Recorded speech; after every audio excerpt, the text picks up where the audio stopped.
Remember the exact moment my life cracked open. An ordinary birthday card, just paper, ink, and a few words, exposed a betrayal that had lived beside me for 14 years. Robert's handwriting, Robert's secret. And in one breath, I realized my marriage was nothing but a house built on lies. If family secrets and shocking twists resonate with you, stay with us. Share where you're watching from in the comments. I'd love to know how far these stories travel. And if this story stirs a memory of your own, don't hesitate to share it below. Your story may give someone else the courage to speak. Now, let's return to that card, the spark that set everything ablaze. I was Margaret. People called me Maggie. I thought I knew my husband Robert. He was a truck driver, always on the road, always tired, and before every trip he would slip a check into an envelope. "It's for my sister Linda," he'd say. "She's sick. She can't work. It's my duty." For years, I believed him. I cooked, I patched, I raised 4 children with little more than scraps. Daniel, Sarah, Michael, and my late blessing, little Emily. We never had much, but I told myself love was enough. Until one winter morning. Robert rushed out, leaving his jacket on the chair. When I picked it up, I felt something in the pocket. A card. I thought maybe a receipt. But the words inside made my hands shake. "Happy birthday, my love. From Linda and Rachel." My love. And Rachel? Who was Rachel? That same afternoon, Daniel came in, cheeks red from the cold. "Mom," he asked, "do you think I'll get new shoes tomorrow?" His sneakers were falling apart. My heart ached. All those years of scraping pennies, while Robert was sending money away. That night, I stared at the card under the dim kitchen light. My husband's handwriting, no doubt, and I remembered how every time I asked to meet his sister, he would snap, "This is not your concern, Maggie." Maybe I hadn't been respecting his boundaries. Maybe I'd been respecting a lie. 2 days later, the phone rang. A clerk from Robert's company. Just confirming his next route to Indianapolis. My blood ran cold. Indianapolis. Not New York, like he always claimed. I knew then. I couldn't ignore it anymore. So I wrote letters to my children, tucked them away, and packed a small bag. If I didn't return, at least they'd know why I left. Because I had decided I would go to Indianapolis myself. As the bus rolled down the highway, I held the card tight. My heart split between fear and determination. If you were me, dear listener, would you chase the truth, even if it shattered everything? Or would you stay silent to protect a fragile peace? I chose to chase it, and that choice led me to a doorway I can never forget. The bus to Indianapolis rattled like an old sewing machine, uneven, stubborn, but steady. Outside the window, winter trees sped by like a parade of bare bones. I pressed my forehead to the glass, the chill biting deeper than my coat. Beside me sat a woman my age with silver hair tucked under a knitted cap, a paper bag of oranges in her lap. It smelled like sun and hope. I wanted to ask if she had ever learned a truth too late, but my mouth felt full of pins. In my purse lay the birthday card, Robert's checkbook, and a carbon copy of his latest payment. Pay to LM, an address in Indianapolis. No sister. Just initials. Each letter pressed through the paper like footprints I was about to follow. I told myself, if I walk to that door and find nothing, I'll burn the card and bury my doubts. But bruises bloom even in the dark. This one had been blooming for 14 years. When the bus hissed to a stop, afternoon light had thinned into a gray veil. The city air felt used to disappointment. I asked a newsstand man for directions.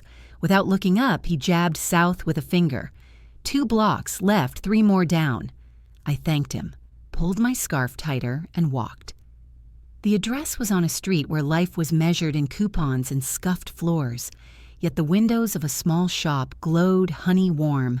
A dressmaker's mannequin stood in a half-finished navy suit. Above the door, new thread alterations. I pushed it open. A bell chimed and I smelled steam, soap, and the sharp optimism of fresh fabric. "Be right with you," a woman called from the back. Her voice had the apologetic lilt of someone used to making herself small. She emerged with a pincushion strapped to her wrist, brown hair twisted into a clip, a face softened by years of smiling at children more than mirrors. "Can I help you?" she asked. I should have turned and left my chaos at the door, but my voice betrayed me. "I'm looking for Linda." Her eyes brightened. "That's me," she said. "I'm Linda." Time lost its balance. The bell above us clicked in the draft like a stuttering clock. She wiped her hands on her apron. Have we met?" I shook my head, forced a smile. "I'm Maggie," I said, "a friend of Bob's." The name scraped my throat. Her face changed in a way I recognized from my own mirror. The moment a woman rearranges hope in one heartbeat. "Bob," she repeated softly, relief blooming. "He's picking up a shipment tonight. He'll be here later." Then, with more brightness than the room could hold, "You must be here about the birthday dinner. He told me he had something special planned." She lifted a small white box from the counter. "I baked a cake. Plain buttercream the way he likes. Rachel helped decorate it." "Rachel," I said, and the edges of the room blurred. "My daughter," she said, joy humming in her voice. "She's almost 12. She pointed to a corkboard on the wall. Photographs clustered there. A field trip, a Halloween costume, a homemade banner spelling "Happy Birthday Bob" in uneven letters. In one picture, Robert, my husband, stood with his arms slung around Linda's shoulders, grinning like a match struck. Beside them, a girl smiled with his same stubborn eyes. Steam hissed from the iron. It sounded like something inside me giving way. "Would you like some tea?" Linda asked. "It's cold out." She moved toward the kettle before I could answer, her hands busy, kind, practiced. I knew those motions, the faith that small comforts are enough. I stood near the photographs as if at a cliff edge. If you're listening now, what would you have done? Rip the photos down and watch them flutter like wounded birds? Scream? Or look closer? Because even a broken heart wants the whole story. I looked closer. In one photo, Robert wore a flannel shirt I had mended. My stitch pattern curled on the pocket like a wave. In another, his keychain dangled, the metal house-shaped charm I'd given him when Daniel was born. My fingerprints were everywhere and nowhere. "Milk, honey?" Linda asked. "Sorry about the mess. We had a rush of prom alterations. Bob said business is picking up on his end, too. The long routes are hard on him." I took the cup. "He told you he takes long roads?" "To New York sometimes," she said, "but lately, just short hops. He hates being away." She smiled a private, trusting smile that made my stomach fold. "He said when the weather gets better, we'll take Rachel to the lake.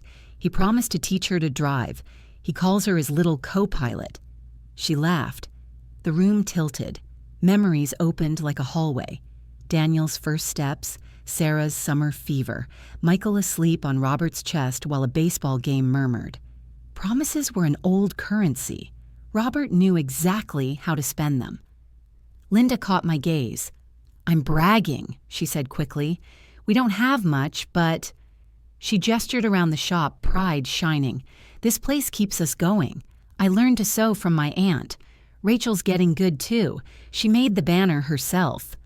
Then, almost shyly, "Bob says I make a home out of scraps." My fingers tightened around the teacup. "So did I wanted to say. I made a life out of scraps and patience. I hemmed his sleeves so they wouldn't catch when he lifted boxes. I saved for school shoes while he mailed checks away, and I believed the story about a sick sister, because that's what love looks like when you teach it to ignore bruises." The bell chimed again. A girl burst in, cheeks pink from the wind, a wool hat crooked over one ear. She carried a paper bag and dropped it on the counter with a flourish. "Mom, the bakery gave us extra candles." "Rachel," Linda said, relief melting her shoulders. "This is Maggie. She's a friend of Bob's." The girl turned to me with a grin that stole my breath. Those eyes, the eyes I'd stared into the night Daniel was born, swearing I'd never let life make him small. "Hi," she said. Do you like frosting? Mom makes the best. Then, conspiratorially, Bob always steals the corner piece. She laughed, a clear sound that made me ache. I do like frosting, I managed, thinking of Daniel's question about shoes, Sarah's hands chapped from dishwater, Michael's sketches on scrap paper, and Emily, my baby, asleep when I left, thumb round with babyhood. I had placed a letter near her crib before boarding the bus. I'm seeking a truth, sweetheart. If I don't return tonight, know I love you bigger than any lie. Rachel, Linda said, go wash up. We'll light the candles when... She stopped, eyes flicking to the window. Headlights slid across the wall, bright as certainty. She smiled in a way that made everything in me tremble. He's here. Footsteps, the metal clink of keys. The door opened, trailing cold and the scent of diesel. Robert stepped in, shaking off his jacket. The room greeted him like a trained dog. Bell, warmth, light, everything eager to please. He saw me first. For a second, his face went blank, the way a man's does when he meets his own reflection in a stranger. Then his mouth formed my name as if he could roll it back into silence. Maggie, he said. Linda turned, her smile a soft lantern. Bob, look who's here, she said, reaching to touch his sleeve. Your friend, Maggie. Something ugly flickered in his eyes. I didn't expect... He started, then stopped, recalibrating, calculating. He'd always been quick with calculations. Miles, hours, plausible deniability. Rachel peered from behind the hallway, candles clutched in her hand. Dad, she called without thinking, without fear, the word natural as breath. Come quick! The sound of it, Dad, split the air like a seam popped under strain. I felt the fabric of my life tear from collar to hem. I set the teacup down carefully. My hands were steady. I had sewn wedding dresses and funeral suits. I had mended beyond repair. I knew what it felt like when a thing did not want to hold, but you made it anyway. Robert, I said, and my voice didn't tremble. We need to talk. He opened his mouth, closed it, opened it again. In the space between his words, Linda's smile dimmed and Rachel stepped fully into the light, eyes moving from his face to mine, puzzling a riddle no child should have to solve. If you were here beside me, what would you say first? Demand receipts, names, years? Or ask the simplest, sharpest question of all, why? I didn't ask why. Not yet. I wanted him to sweat through his own narrative, to show me the story he had rehearsed for the day his worlds collided. Because that's the thing about men like Robert.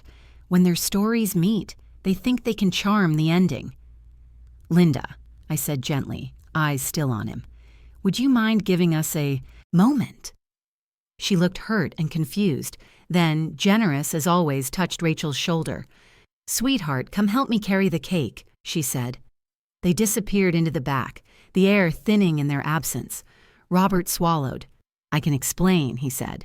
Good, I replied, because I took a bus to hear it. He reached for the stool by the counter, missed, leaned on the display case instead. It wasn't supposed to be like this, he muttered. It never is, I said, until it is. The bell on the door swung gently, counting heartbeats. I loved you, he tried. I tilted my head. Present tense, I said. Try again. He looked toward the hallway where Linda and Rachel had gone, the white box waiting like a little altar to domestic lies. His jaw tightened. Maggie, he said, voice low, rehearsed. You have to understand, I lifted the birthday card from my purse and placed it on the counter between us. His eyes fell to the words, his face drained. Happy birthday, my love. I read softly, from Linda and Rachel. Then I added, in the tone of a woman who has finally put the needle through all the layers, explain. The kettle hissed in the back room, a clean, relentless sound. My palms were dry, my lungs expanded.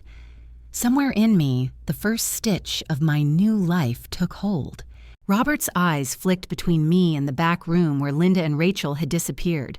He looked like a cornered animal calculating an escape route, but there was none.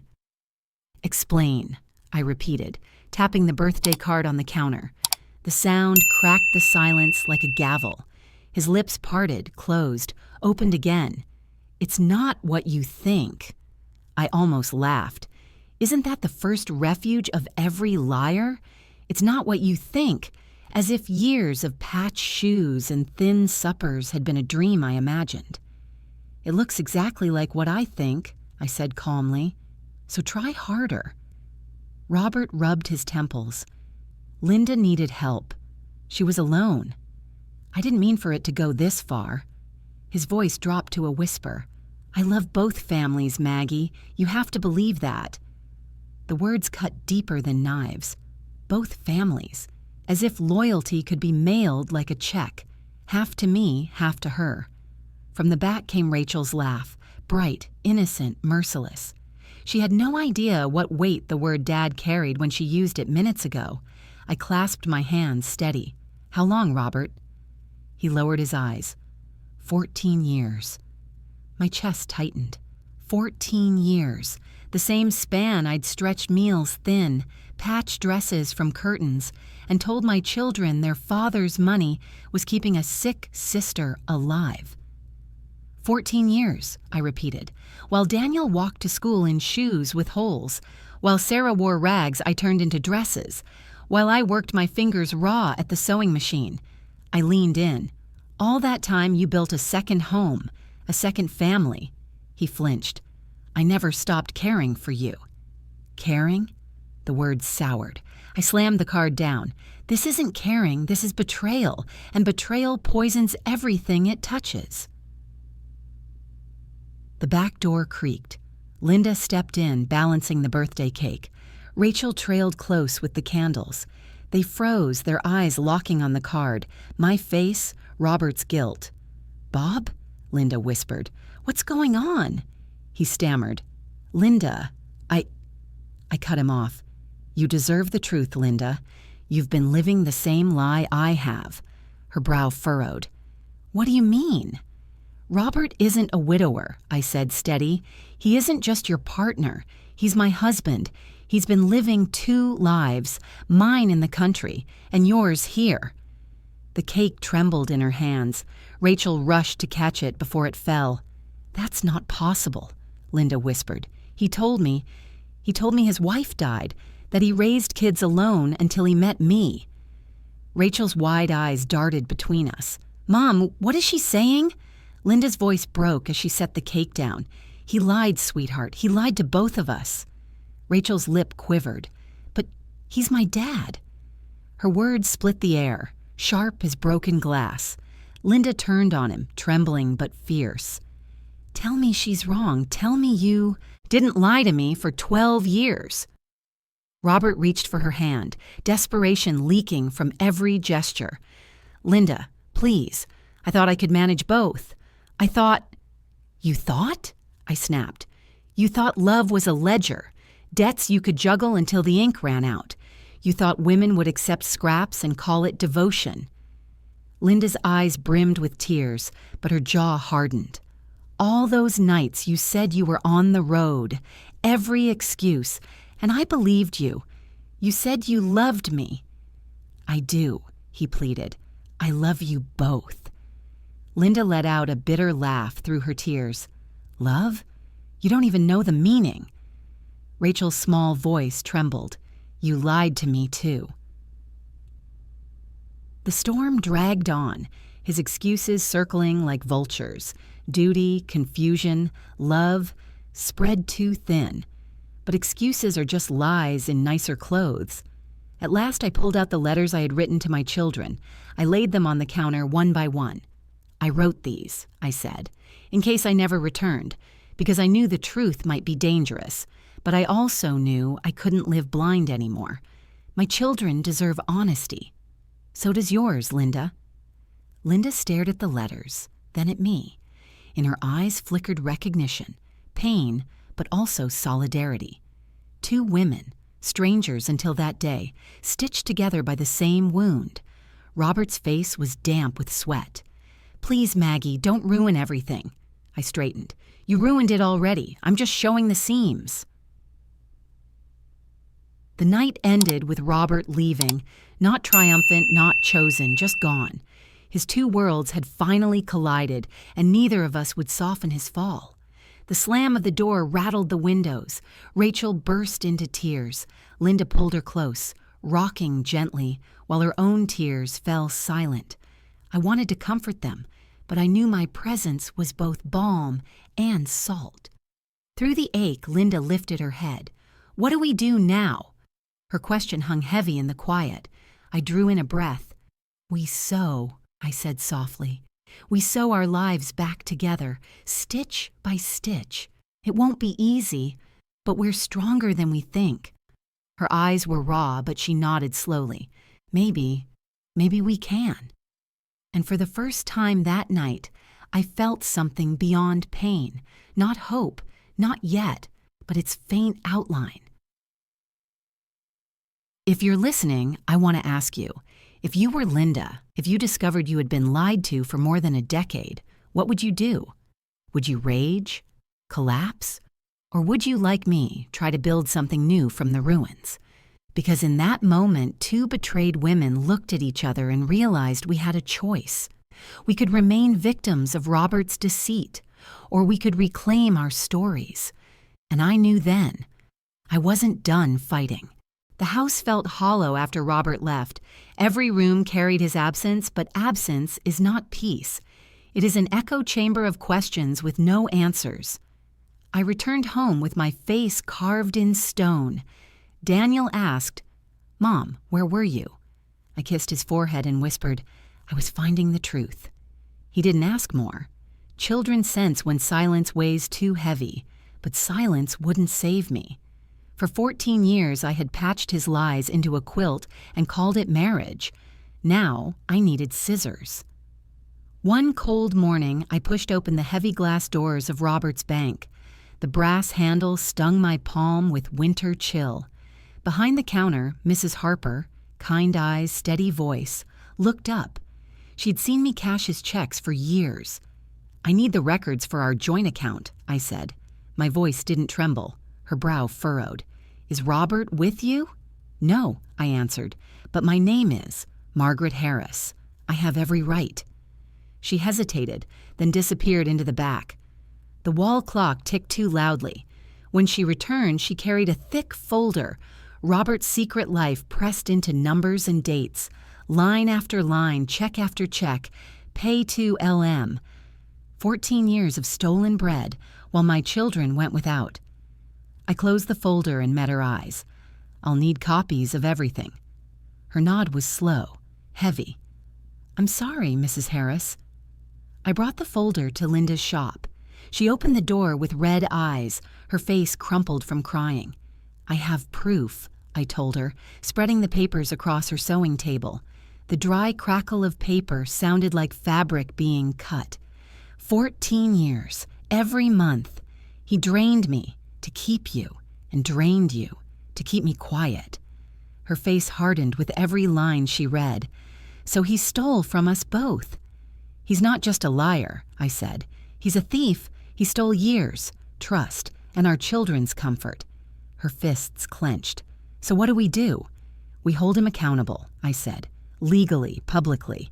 Her eyes widened. "Court?" "Yes. Divorce court for me. Fraud for him. If we stitch our evidence together, the truth will cut deeper than any lie." The courthouse smelled of dust and old wood, as if justice itself had been waiting a long time. My children sat behind me, pale but steady. Linda and Rachel came too, our quiet army bound by betrayal. Robert entered in his best suit, the one I once hemmed. It looked too big now, shame having shrunk the man inside it. The judge called the case. His lawyer painted him as a man torn, a victim of divided duty. But when I rose, folder in hand, illusions cracked. "Your Honor," I began, voice steady, "for 14 years I believed my husband was supporting a sick sister. For 14 years my children went without because I trusted him. But the truth—" I opened the folder, letting the copies fall across the table, paper snapping like sails. "Is that he built a second life in Indianapolis, a second family, and he funded it with the bread from my children's mouths. Gasps rippled through the courtroom. Linda stood, her voice shaking but resolute. He told me he was a widower. He told me Maggie was gone. He built his lies on both of us. She squeezed Rachel's hand.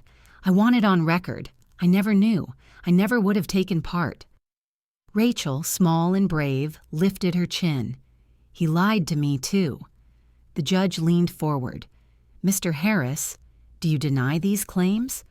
Robert's face glistened with sweat. I didn't mean to. The gavel cracked once. Meaning does not erase fact. You deceived, misused funds, and betrayed 2 families.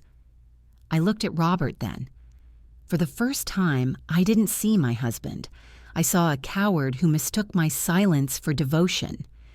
This house, I said, voice ringing, the one you think is yours? It's mine, and you, Robert, are trespassing. The room stilled. Even his lawyer had no words, and then Robert's shoulders sagged. His head bowed. I loved you both, he muttered, weak, pathetic. Linda's voice cut like scissors through fabric. No, you loved yourself. You loved control. She turned to me. Let's end this. Together. The judge's ruling was swift. Divorce granted. Assets frozen, custody secured. In one afternoon, Robert's empire of lies crumbled into dust. Walking out of the courthouse, the winter sun felt warmer than it had in years. Daniel squeezed my hand. Mom, he said softly, you were so strong in there. Tears pricked my eyes, but I smiled. Strength doesn't always feel like fire, Dan. Sometimes it feels like finally telling the truth. Linda walked beside me, Rachel tucked into her side. What now? She asked.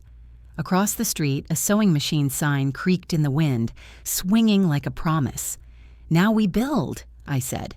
Stitch by stitch, out of scraps if we must, but this time, no lies.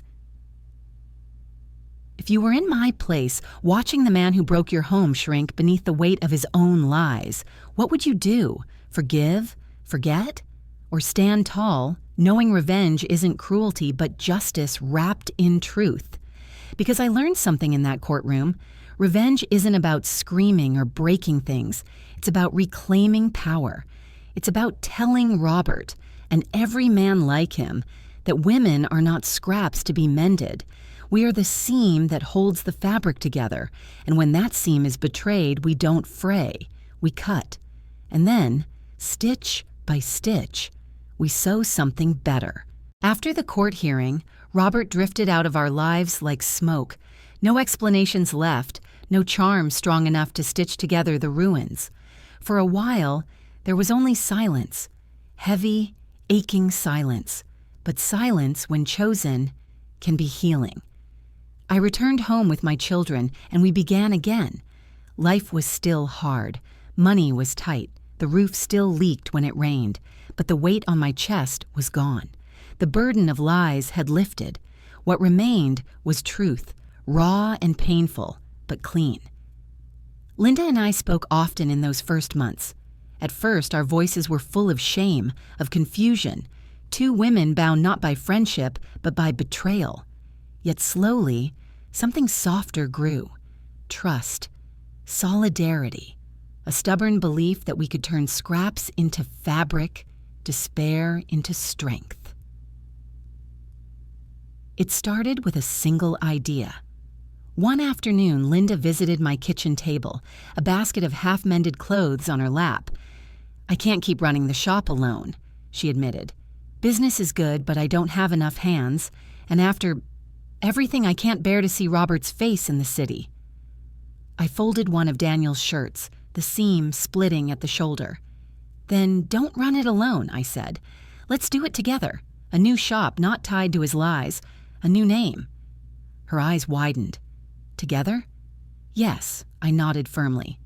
Together. If he thought we'd crumble, he miscalculated. Let's prove him wrong. And so, we did. We rented a small storefront in town, paint peeling, windows fogged. To anyone else, it looked like a ruin. To us, it was possibility. We scrubbed the floors until our hands ached. We painted the walls cream, hung curtains I stitched from leftover fabric, and placed 2 sewing machines side by side like sisters. We named it New Beginning Clothing. The first week, only a handful of customers came. An old man needing trousers hemmed, a mother asking for her daughter's prom dress to be altered. But word spread about the 2 women who worked with precision, who listened with kindness, who charged fair prices. Soon the bell above our door rang all day. Rachel and my Sarah painted signs. Daniel carried boxes of fabric bolts. Even little Emily toddled around the shop, clapping whenever we finished a piece. It wasn't just business. It was family woven together, stitch by stitch. The sweetest twist came a year later. One morning, a man in a crisp suit walked into our shop. "Are you the owners?" he asked. "Yes," I said cautiously. "How can we help you?" He smiled. "I represent Harris Transport. We're seeking a company to supply uniforms for our drivers. We've heard your reputation for quality work." Linda and I exchanged a glance, hearts thudding. Harris Transport, the very company Robert had worked for, the same company whose trucks he had used as an excuse for every lie. I smiled slowly, steadying my breath. We'd be honored to provide the uniforms. And just like that, our little shop signed a contract with the company that had once been Robert's pride. The same company that had been his alibi became our victory. If that isn't justice, I don't know what is. But the most powerful moment came not from contracts or money, but from Linda herself. One evening, after the shop closed, she handed me a small wrapped box. Inside lay an old pair of sewing scissors, handles worn smooth with years of use. "They were my aunt's," she said quietly. "She taught me to sew when I had nothing else. I want you to have them." I shook my head. "No, Linda, these are yours." She pressed them into my hands. "Take them. You know what she used to tell me? Every cut you make, you're choosing what to keep and what to throw away. Maggie, you've taught me that sometimes we must cut away lies to stitch a better life. Keep them. Keep choosing truth." Tears blurred my vision and I squeezed her hand. "Then we'll cut away the past together." Years rolled on as years do. My children grew strong.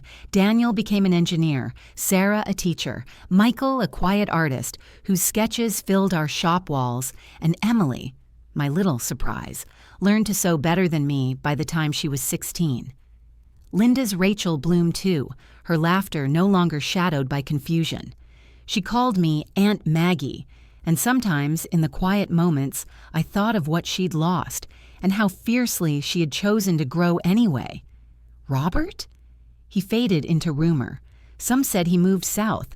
Others said he drifted from job to job. But in truth, I stopped caring. His absence was no longer a wound. It was a scar. And scars remind us not of the pain, but of our survival. Now, as I sit at the shop window watching my grandchildren chase each other across the street, I realize something. Betrayal may have broken me, but it also rebuilt me. If not for that day, the card in the pocket, the trip to Indianapolis, I might still be living a lie, blind and waiting for scraps of love. Instead, I cut away deceit, and from the scraps, I stitched a future. Respect isn't given by blood, I whisper to myself, echoing words I've learned by heart. It's earned through love and kindness. If you've listened this far, I want to turn to you. Have you ever felt betrayed by the very people you sacrificed for? Have you ever been told you're not enough, only to discover you carried the strength to rise all along? If you were in my place, would you have chosen silence, or would you have cut, stitched, and begun again? Hei ke lai kau chuyen mabantung trai kwa huak chung kien, biet jaun hiun guoi ojai se jonkam voi ban. Ojai moi kau chuyen la mot loin hak, hong ai fai chiu jong mot min. Chung ta kung hao, len tieng cho kong, bang vasu ton trong. If you feel this story touched you, leave a comment or a note to your younger self. And don't forget to subscribe to Twist Stories, because here, we will keep sharing stories of sacrifice, betrayal, and the twists that remind us justice always has its day.